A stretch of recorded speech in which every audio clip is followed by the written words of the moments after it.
Coming to you live from Geekly Studios in DeSoto, Texas.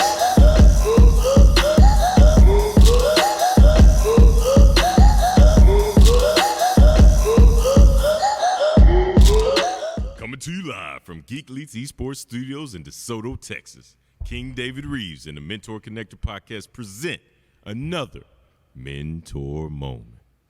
Great day, great mentors. Rise and grind, it's time to shine. Welcome to the MentorConnector podcast here on the Geek Leads Esports Masterclass. I'm your host, King David Reeves, of course, and I have a very special guest with us here today. And we actually got a full-on interview with this brother, going in detail and in depth on some things that you are going to be surprised about, because I was surprised myself, like him being a pro football player. I'm not going to go into all the details because I want you to watch that interview. But today we're going live because I want you to know about what this brother has going on and why he thought it was important to make it happen. My friend and brother Benjamin Vann is an award-winning social entrepreneur. He's a venture strategist and speaker, as well as an economic justice advocate. And, of course, we know he's all things impact. So he, of course, is the founder and CEO of Impact Ventures, which is a startup accelerator with the mission to eliminate the social and economic barriers to not only women, but minorities of color, entrepreneurs of color, building high-growth businesses and enterprises. So without further ado, because I could spend all day just telling you all the awards this brother has accomplished while he's had a short time here in the DFW area, and by short meaning like 12 plus years doing this. So I know he looks like he's still in high school, but this brother been doing that work. Man, he's been grinding for a long time in this space. Yeah, man, you still got it. Whenever you shave, you get that official, man. That official baby. The baby face. The baby booty face. Without further ado, though, ladies and gentlemen, help me welcome to the show my good friend and brother, Benjamin J. Vann, ladies and gentlemen. Hey. Welcome to the show, man. What's up? Well, welcome back to the show, rather. They haven't seen the other one yet, but we're going to go live on this one, man. Welcome back, man. Hey, I'm glad to be back, man. I'm glad to do this. One more again. But hey, man, we appreciate you. Man, proud of the work you're doing, man. Mentors, hey, man. Same. When I think of mentors, I think of David Reeves. So that's man. Good. That means you're doing your job. I appreciate that, man. Trying, man. Hard knock life out here, man. We just trying to connect the right mentors like yourself to the right mentees in need, man, because we learn as much from them as they learn from us, man. And sharing our stories is how we do it, man. Yeah. So appreciate you coming on here to share your story again. We're going to not get as much of your story this time. I do want people who aren't familiar with you. High level. Yeah, exactly. High level. At a high and especially, level. And ladies and gentlemen, it's also because his team is coming here to set up right now. They're doing a run through for this Saturday's event, which I definitely want you to know about. I definitely want BJ. Yes. Y'all call him Benjamin. I call him BJ. All right. We got to talk about that coming up on Saturday, man. We got the Startup Showcase. I'm excited. We got a group of founders that have been working hard over the last 12 weeks, and this is the opportunity to really just celebrate the work that they've been doing, putting in even during this pandemic. Seriously, they've been having some success, and they've been pivoting through this. And one of the things that, I guess we'll kind of get into a little bit later is the importance of supporting small businesses, specifically minority and black-owned businesses. Yes, sir. Especially during this time, man, because a lot of them have been put out of business because of the pandemic. So, yeah, man, hugely important. It's a scary time, not only just as civilians, but as business owners and people in this country, in our world today. And so I'm honored to be able to do the work that I do and support the community that looks like me and shares my experience. Entrepreneurship has been a pillar in my family history as a fifth generation entrepreneur. Man. So, we talked about in the other interview. Y'all got to watch. I'm telling you, this brother come from the long line of entrepreneurs, successful ones. At that, man. It's powerful, man. And so like I said, honored to do the work that I do, and know that I can't do it without the community supporting me. All the folks that continue to lift me up and share the work that we're doing and jump in and be mentors and introduce other folks, to our work. I mean, the opportunities are wide open in Dallas, Texas, to be a great hub for minority entrepreneurs to come here and start, grow, and build their business. Yeah, but you have to know about it. You have to know who to ask, who to look to, and I want to bring you to the public who doesn't know you, to let them know, hey, you're a resource, you're a go-to for this. And man, this journey, speaking of the cohort, this journey, man, I've seen you doing this for some years now, man. I mean, in your space in different ways, but even with the cohort, I feel like I've seen a lot of this evolution of what the cohort has become, and people are seriously traveling. I know you had one of the other nights we were here recording the podcast, you had someone some come from Houston, H-Town. San Antonio. We got one person from Colorado in the startup track. Goodness gracious! And they came here to record their pitches. Yeah, they've been dedicated to this thing, man. And it's awesome to see. And like you said, this is definitely not my first rodeo in this space or in entrepreneurship. And I'm just a guy that likes to keep my head down and do the work. I've always been, speaking of mentorship, my mentors would always tell me, they'll know you by your fruits, and by your work. And so I try to keep it about that. I understand that, being on the stages and being on, the platforms is a part of the work. Right. But it's not, it's not the focal point. It's not the core. And you always have to keep that in the forefront, is that it's really about the impact you're making, the lives that you change. Right. And as a byproduct, you should be praised for the work you do. We all should be praised for the work that we do. We all should be rewarded in a way that's just, especially if we can be doing anything else in this world, as much as black men are, depicted as targeted, right, in our country today, we could be doing anything else. And so the black men that are and the black men that aren't should still be lifted up, right? They still deserve a chance. But it's important that we should support each other and lift up each other's work, especially when we're building and benefiting our own communities.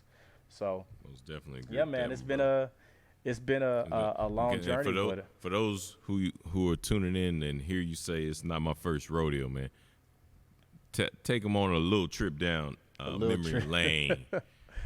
Just get a few highlights, man, because I know you got I'll start from the present to the past. 2020 Boston Impact Initiative Fund Building Fellow, 2018 World Economic Forum Global Shaper Fellow, and partner at Dallas Social Venture Partners, SVP, shout out to them.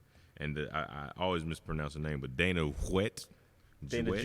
Jewett, okay. Yes. Jewett just sound better. So much cool. Is that Jewish? Jewett.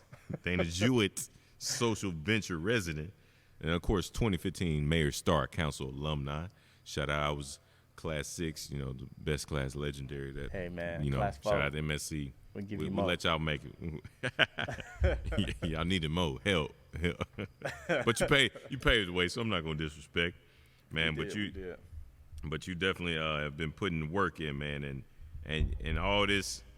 Not to mention the pro football career and coaching, where you really got to sink your teeth in when it came to mentoring. I've seen that translate into what you're doing in a tech and innovation world, and I'm proud of you, brother, and I just want the people to get a good picture of your background real quick as it relates to getting you to this point. Man, I won't give the family history. I'll talk about professional experience. So I started my career in banking in Kansas, so originally from Wichita, Kansas. It's my hometown, home of the best running back to ever grace the field, Barry Sanders. Yeah, man. I mean, he really was, man. He stopped himself from being number one. Sometimes you got to know when to fold him. Sometimes you just gotta always keep the door open so people can think, hey, but what if he would have finished his career? What if he what if he, So anyway, moved to Texas. So my background is really in finance. It's kind of where I started and got my start in the professional world. So worked in the financial and investment sector in corporate finance, and moved around in that space for about 5 or 6 years, and learned a lot about donor advised funds, and how high net worth individuals were using different financial tools to leverage to create more wealth, but also have impact at the same time. And important. I was always passionate about entrepreneurship. And so when I moved to Texas, I literally didn't know what I wanted to do with my life, because everything prior to that was sports. It was football. So, I played college football, was a defensive back. A lot of y'all young black men these days, that is their story. Yeah. And so it's a tough transition. So how did you make that transition? So for me, it was played college football, played in the IFL professionally, and then coached at a high school for a year as well as a defensive coordinator. And for me, man, it was really about going back to my roots. If you know about my roots, is really rooted in service, whether that be from a community pillar standpoint, whether it be from a clergy and ministry standpoint. And by the way, you're talking about your family, your parents, your my grandparents, roots. and your real roots. They were servant leaders, servant entrepreneurs is what you're referring to, correct? Yeah. There was really 2 routes that I say most folks in my family go, and that's either entrepreneurship or in ministry, in clergy. Yeah. And, oftentimes, like I tell you all the time, I feel like I'm doing both. Yeah. I'm preaching the gospel of economics. Yes, sir. Yes, sir. But we enslaved to poverty and debt, boy. Yeah. If you don't know. When I moved to Texas, I had all this kind of family background and family group of pioneers that were in my family. My grandmother was the first, one of the first women pastors in the PAW. That was back when women couldn't wear pants, when they for sure couldn't be in the pulpit. She was also an entrepreneur. In PAW. In the PAW, the Pentecostal Assemblies of the World. Just for those who don't know, I knew what you're referring to. Just want to make sure. Yes. And so she was also a seamstress. Her slogan was sewing souls for the kingdom. Yeah. Come on, Grandma. Yeah.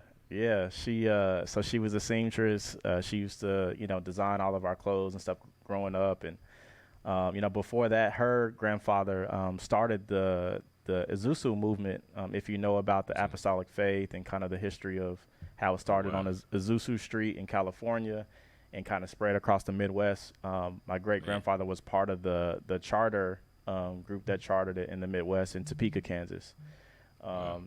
Before that, my great-great-grandfather was entrepreneur, owned a farm, almost like a farm equipment company. Yeah. They have a special name for it, or what it used to be called back in the day. But it basically lended out farm equipment. They owned about 120-something acres of land back in trying to think of the place. It's not Nacogdoches. It's like Hugoton, Kansas. Hugoton, and he also owned a car lot as well. And all of that was at one point the land was taken through eminent domain by the federal government.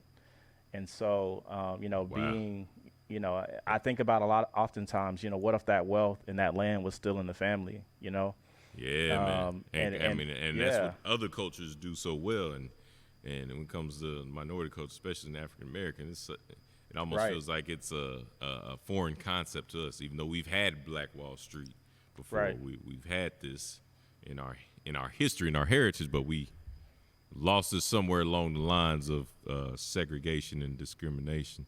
So I definitely want to give you 3 pats on the back for bearing that torch, man, bringing that forth, man. So, and y'all tuning in. This is live, so be sure to ask any questions. I'm looking at. That's why I'm down here. We're looking at the live. Oh, you got the live stream, okay? So man, I like to say, carrying that seed of pioneership and ingenuity and being able to think outside the box and not be afraid to stand on my own. That was one thing that my dad taught me. That's huge.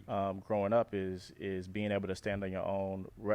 Regardless if it's you standing by yourself standing up for what's right. What you know is right. My Yeah. uncle was also one of the first black fire chiefs in the county as Wichita. well, and owned a mortuary. So if you think Mm. about, most people don't think about this, but this might sound wrong, but mortuaries are actually good for business. Yeah. Yeah. Because they never. until they'll never. had a I mean, until we figure out the secret to immortality. Yeah. to yeah. immortality, they're always going to be around, right? Yeah. So we I'll tell you own. the secret. Yeah. Salvation, infinite Right. life in Christ. Right, That's- right. So we own one of the very few black-owned mortuaries at that Wow. time, and in Wichita. yes, yep, Man. yep. He beautiful. studied tutelage under one of the first black mortuaries in that area, and then he started his own. And so just come from a long line of pioneers, and I took kind of that deeply rooted sense of purpose and who I am Responsibility. and my family and my role in society, and you drop that into a big city like Dallas where there's a lot of opportunity. Yeah.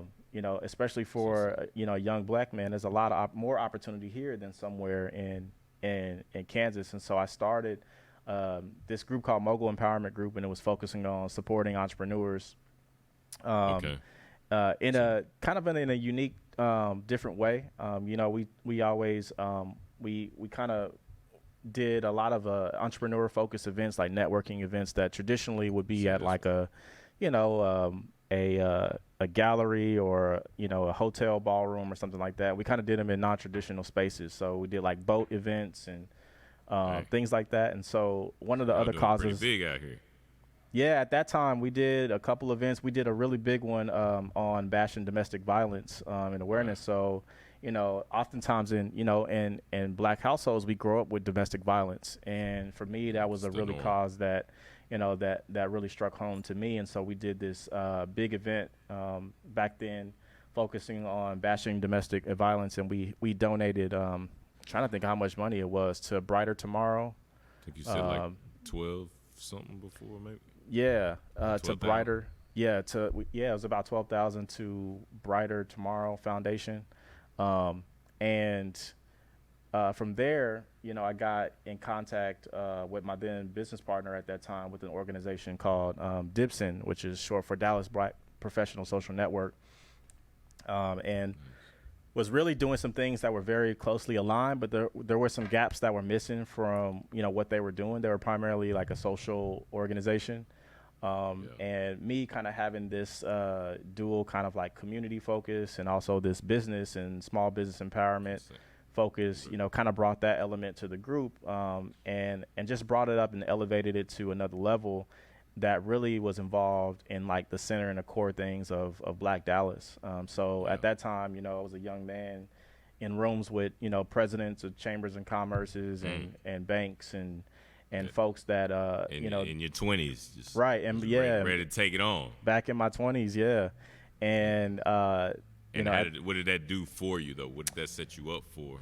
Yeah, man, that gave me a fast track. I've always been in leadership positions, ever since growing up. I was a quarterback in high school, quarterback all the way since the 5th or 6th grade, was playing football in the 2nd grade. So I was always kind of the leader, or been in a leadership position or was looked at by my peers So you're used to the lead. pressure, the struggle.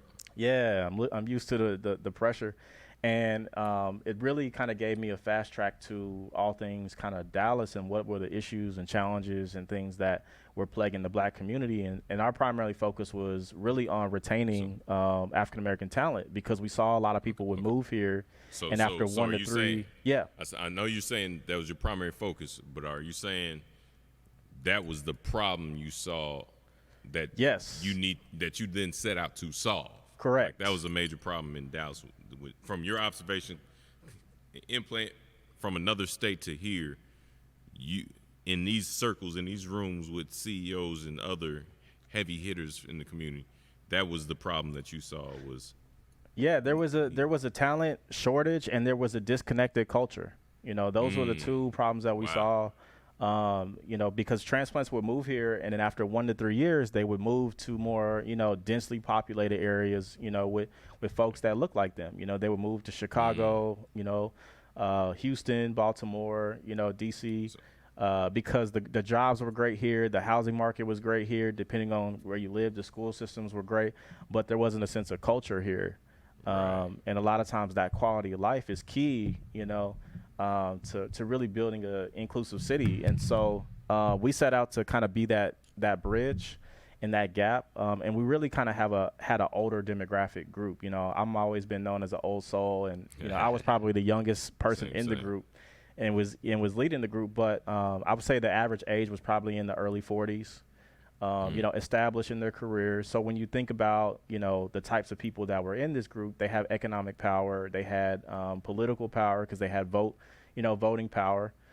They were involved in their school district. And so you have a group of 3,000 members across the Metroplex that were a part of this group. We position ourselves to, have forums for the city council at that time when they were doing the city council races. Engaging the political leaders that were running for office at that time. So we kind of got, was in the forefront of that.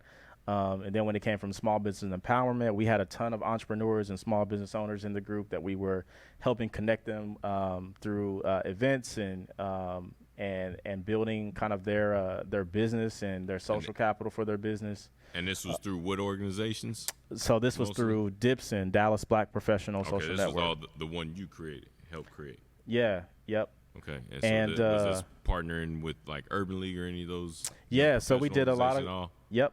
We did a lot of collaborations with them. We actually did an event that I brought back from my childhood. It was called Tennis in the Neighborhood. And we did it at Keast Tennis Center. Yeah, Keast Park. Yeah, we had the fire department, the police department. It was around the same time when the McKinney situation happened. Yeah. And so it was all about bridging the gap. It was called Tennis in the Neighborhood, bridging the gap between communities and law enforcement. And we had some the National Tennis Association. They were coming out and they were teaching young black and brown kids how to play tennis. They're teaching them the fundamentals. And then there was also face painting. There was a balloon fight. We had a live band that came out on the tennis court. We had the fire trucks, police department. Yeah, they came out and was really kind of building relationships with the community. That was an event that I remember as a child growing up. That I got to. I was a parks kid, so. In the summertime, parks and recs was what you did. Everything, man.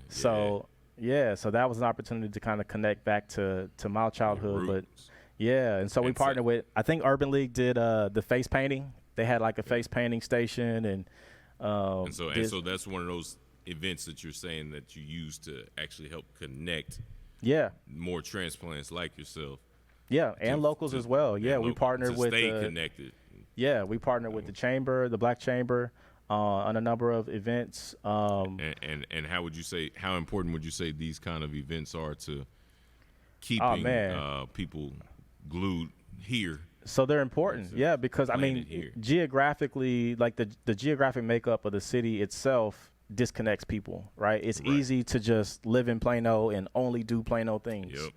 It's easy to live in Arlington and never have to leave Arlington because you have everything you need. You have a mall, you have grocery stores, everything you need. You might leave for your job because, we're a commuter city, but even like the geographical makeup, it disconnects people. So you have to find ways to say, like, how can we bring people out of their geographic silos and their industry silos, and these kind of clique and personal and social networks silos to really connect and see that there's actually a community out here that's connected in a way that you don't have to embrace you.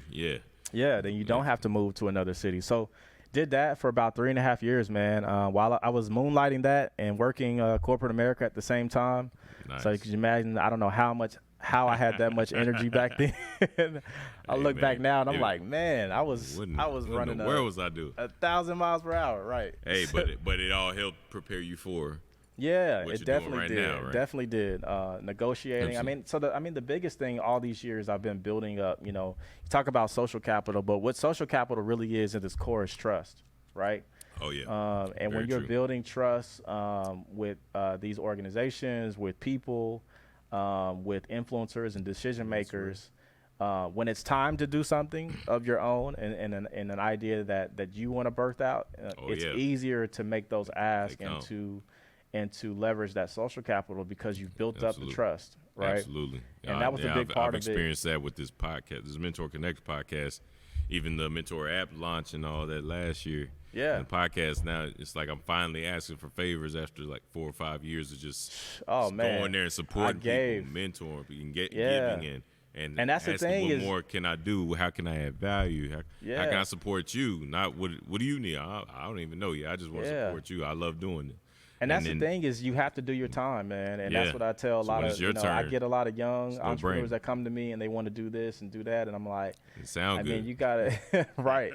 You gotta serve before you can lead, you know? Yes, sir. And I did a lot of Greatest serving. among Like, you, servant of all. I wish I can go back and tally amount of hours that I've put in serving. You know what I mean? And and the craziest part is like that's where you make all the best connections. Yeah, 'Cause and you learn the other best true lessons, service and you sharpen your yeah. skills, and because a lot of the stuff that All you the want to above. do on the job is not accessible, so you have to find another route. You know, it's Right. like they say, it's what you do in your 5 to 9 is what gets you forward. Yes, sir. You know, in Yes, your sir, 9 to that next 5. And level. so, yep. Absolutely, man. So, And yeah, man. So just I know we got to be conscious of your time here to get to your working group and just walk through, man, getting ready for this big event on Saturday, man. I just want to know 2 things, brother. How have you seen the impact of COVID-19 on black business? Like what? Man, that's because you're in it pretty deep, brother, and getting ready for your business, your big event on Saturday, which involves a lot of small business owners pitching and other things, which I want you to give more details on that. But start with what's the impact you've seen COVID-19 having on black business specifically? Yeah, I mean, so COVID-19, you could talk about the health aspect, right, of the COVID, absolutely. Impact on our communities, but specifically to the economic side of the wheelhouse. I mean, we've just seen a lot of opportunities that continue to miss, our communities. These federally mandated funds that come down the pipeline. We first have to acknowledge that these inequities existed before COVID-19, right? I thought those federal, absolutely, to what your point. Yeah. But I thought the federally mandated fund, I thought that was for everybody, like up for grabs for everybody. It was, but when you look at the process of how it was rolled out, when you think about black-owned businesses, a lot of us don't have a personal banker, Oh, wow. When I say personal banker, I mean a private business Like banker. private. Like a banker that we deal with all of our business matters. Even when you look closely at the geographical areas where, black communities are, they're banking deserts, right? Yeah. So a lot of times there's hard to not get a even loan. it's not even a bank in your area, like a location that you can actually go into to have a representative that okay, if I know something's wrong with my account, I know I can call so-and-so, right? So because we don't have those relationships and no one's ever really taught us that's important to keep in touch and build relationships with your banker, you shouldn't just need them, when things are going Go south. bad. Yeah. Yeah. And so, this COVID-19 situation, it really just shed a light and exposed and accelerated a lot of the inequities that were already in place in our communities. And so now we see this mad dash and scramble to save, these black-owned businesses to where, we've always been in this state of a pandemic. We've always had to operate with scarce resources, right, and still make be twice as most out good of and our twice as situation. better. And, Yes, right, sir. right. We've had to do all Say that. 10 times as good to get half the credit. Right, right.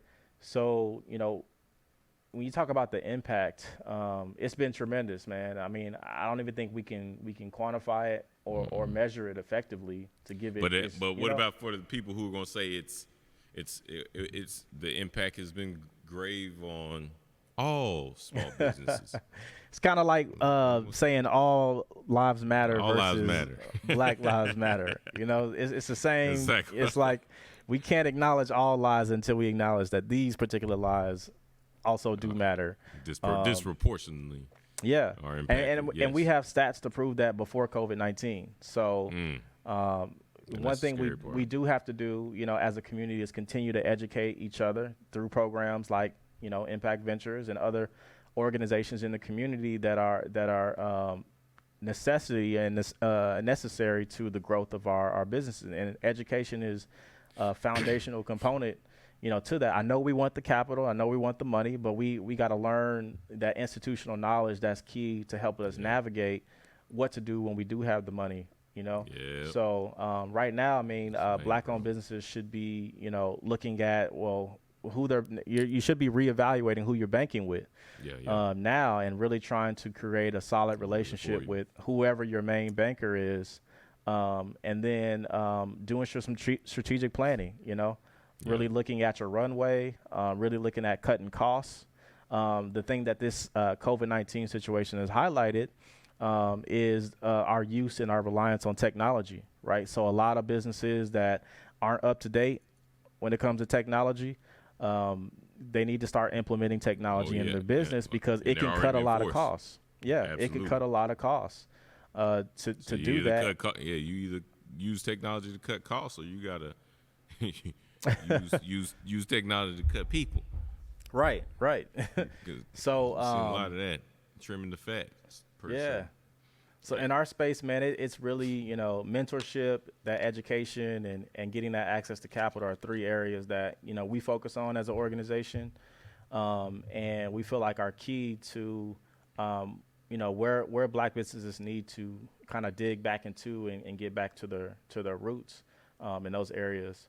And I think we also, as consumers, we need to be more conscious of supporting, black-owned businesses and where we spend our dollars, and being more conscious about that. And not feel ashamed or embarrassed or feeling like we're being a stereotype, so to speak. It's like, no, as a people, African Americans support everybody else's business more so than our own. It's $1 trillion of buying power, right? Yeah, but we don't we don't channel that buying power towards our communities, and we could do a lot better.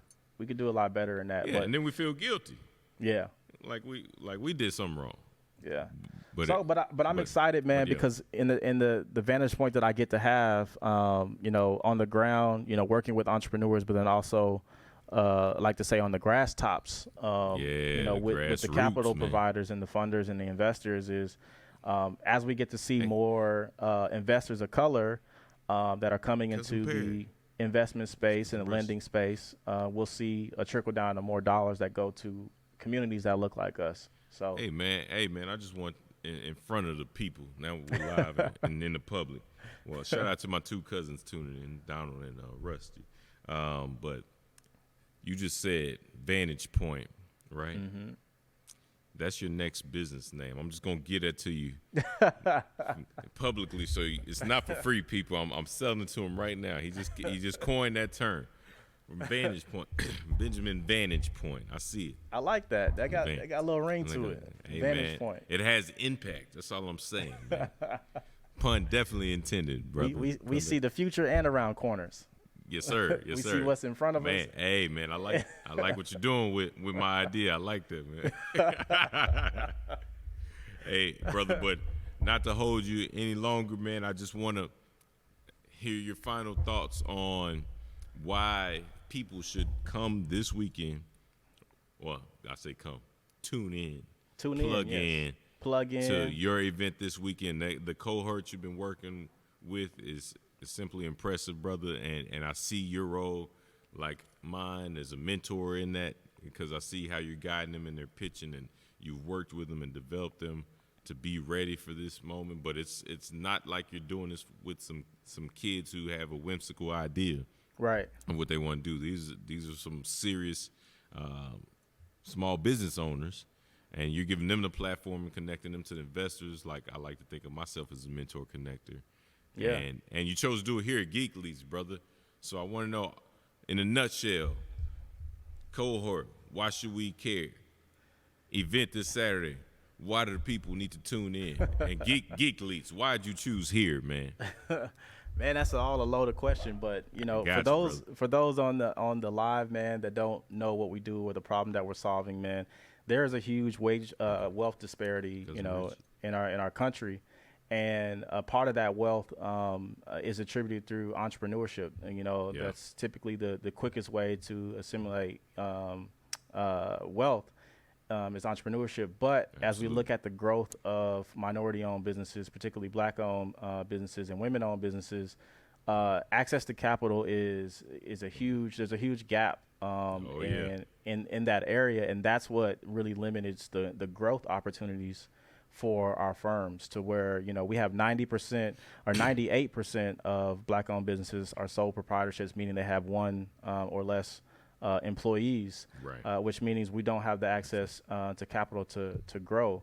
And in solving that problem, our program and organization really looks to remove those barriers, whether it be social or economic barriers that entrepreneurs face. And we do that by putting them through a structured program of curriculum with access to executive level mentors that can help guide them in certain strategic areas in their business.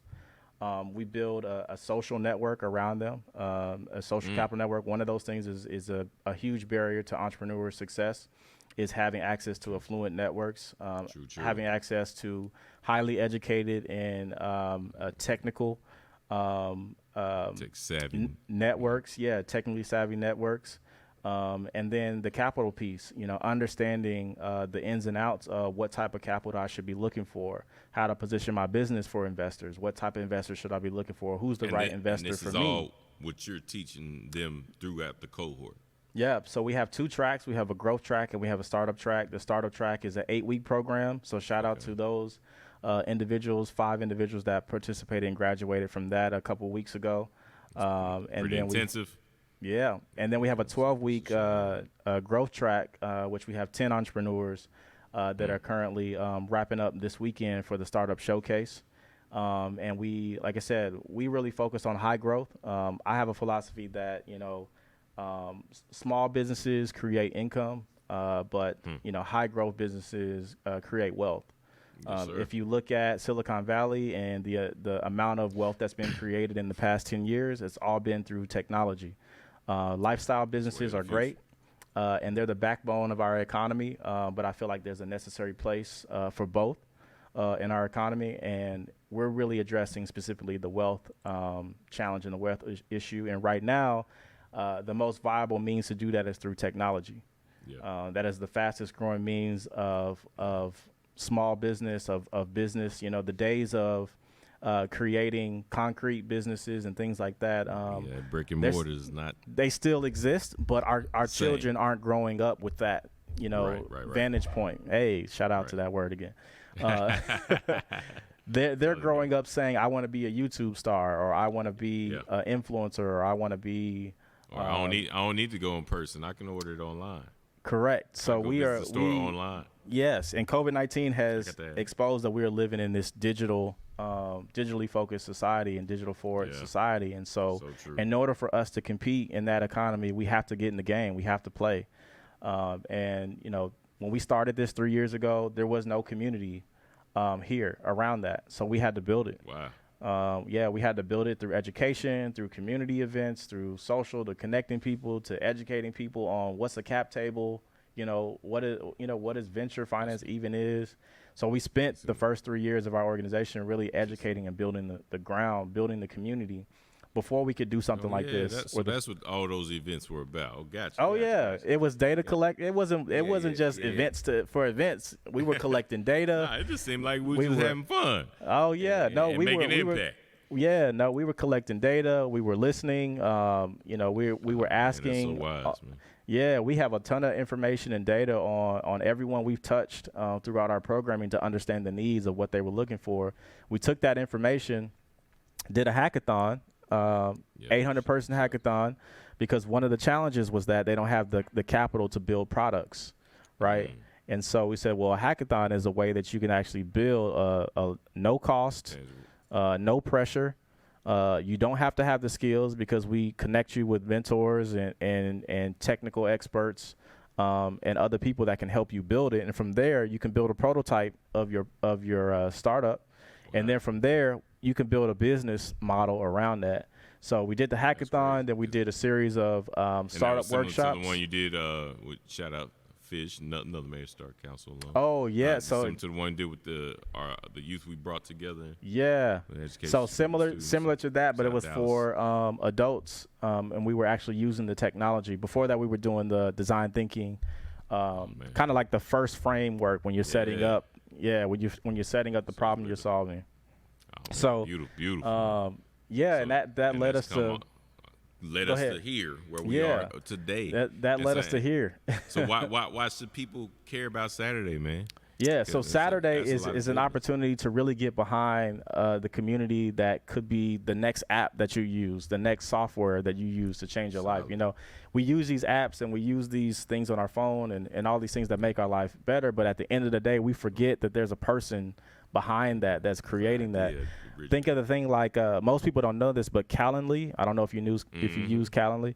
That was developed by a black founder. Like the CEO of Calendly who developed that app is a black man. We don't talk about that often. Like one of the guys at all. One of the developers that developed I want to say was it Twitter? It's either Twitter or Facebook. Might have been Facebook. He was a young black man that was doing that. So we've always been innovators and engineers in this space, and so hopefully, you know, you all coming to this event will inspire you all to really take an interest in something that is going to be the wave of the future, and so it's either you can get on the board now or later when everyone else is already in front of you. Yeah, there are no seats left on the bus. But for a bigger thing, this is for Dallas. You know, this is bigger than me. This is bigger than the cohort.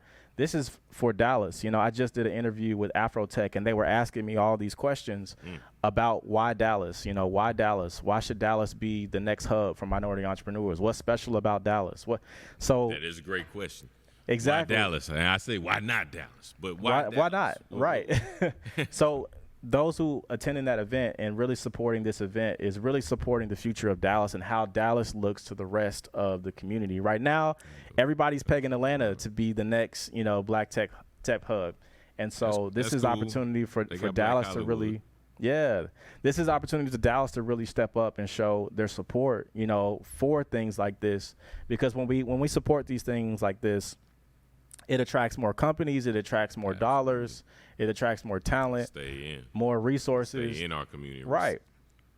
So this is not about me. This is not about our organization. This is not about the founders. This is about having pride in our city and saying this is the stamp, you know, that we want to make as a city, you know, against, you know, all the other ecosystems across the nation, that this could be something that catches fire and people really see a value on. Because, you know, I'll talk a little bit about our future plans with developing the fund, but this is an opportunity for, you know, black investors to come to the table as well, to create wealth for them and their families. So this is an opportunity for everybody. You know, this isn't an opportunity for just a small group of people, but this is an opportunity for everybody to really get involved in an area that, you know, we just haven't had access to over the years. Here to now.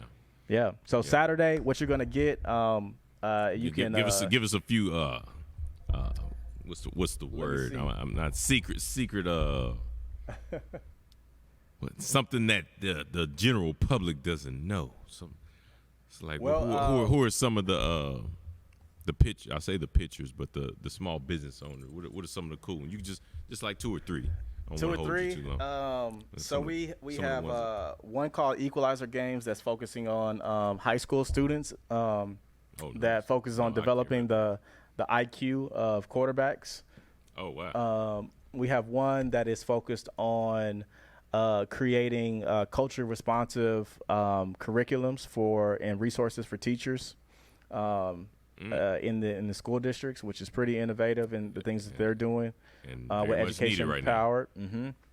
We have one that's focusing on the sports arena, where she is creating a platform to create more engaging experience for fans to connect with the sports brands that they love. We have one that's in the health industry that's monitoring, you know, us and our health. It's monitoring your biometric scanning and uploading that information. And Yeah, so that's in the health industry. We have another one that's in the HVAC. So if you got an HVAC and you don't know when to do the maintenance on it or how to do the maintenance on it, it plugs right into your HVAC system and allows you to monitor your HVAC system, especially if you have an older HVAC system. Need them ASAP because what else do we have? We get surprised with that every year. It's like, all we right have one now. in the beauty industry. So my barbers, my beauticians, the folks in that, the nail techs. The nail techs, all the folks that if you do lashes, all that. There's estheticians. There's an all-in-one platform for you called My Beauty Field that you can use. That helps you connect Anthara. That's my classmate, Anthara. Yeah. Yeah. It's an all-in-one beauty software platform that allows you to manage your customers, do tutorials, connect with your audience, engagement. Yes, I mean, there's a lot of great. I mean, these aren't. Yeah, you got some heavy hitters, man. These are legitimate ideas and legitimate solutions that are. We get to tune in and see them doing what they're pitching. Yeah, so they're going to be. They're going to be pitching, and they'll have pre-recorded pitches. In which they'll talk about their startup that we recorded here at Geek Leads. Had to support another entrepreneur at Geek Leads, and then they'll be doing first African American owned esports studios arena in DeSoto, the state Texas.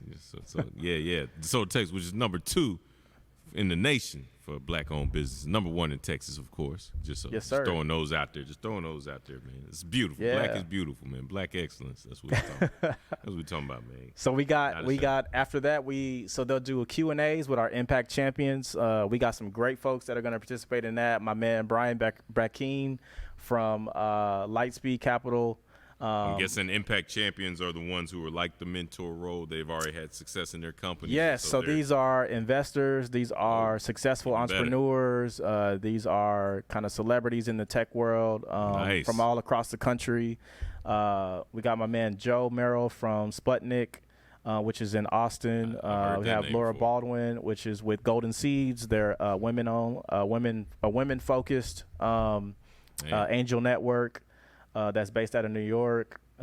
We have who else do we have on that? So how you get all these heavy? We got my man Rodney Woods with Playbook Investors, with Tracy McGrady and all of them. Shout out Rodney, man. How you get all these heavy hitters, man? How'd that happen? Man, I just hustle. That's that whole social capital we're talking about right there. We got Kelly Jones with Black Hatch Fund, and Black Hatch Fund and Techstars. Who else do we have? Don't forget none of them. Denisha with I know I'm trying to think of all the names. Gotta get all the investors. Gotta get all the Grasshopper Bank. It's one of the first startup banks out there. Wow. Internet-based startup banks out there. And then we have a whole group of other people. My man Marcos with Vamos Ventures. So we got we representing the Latinx community as well. So I think people are really going to be surprised by the level of we've already got great partners. We got global partners with Microsoft for startups, HubSpot for startups. I saw that. I was IBM at a lot of those for meetings. startups. We got it's a lot of resources that have been poured into this program, and that's beautiful, brother. I'm proud of you, man. Now it's about telling the story, about the work that we've been doing. I've seen the flyer, man, and you see a lot of these faces, and you don't realize the impact they already are having on the community, or they're trying to have on one hand, but then a lot of these investors are heavy hitters in the tech world, and it's just it's so beautiful to see them coming together and pouring back into those who are trying to get to where they are, essentially. Yeah.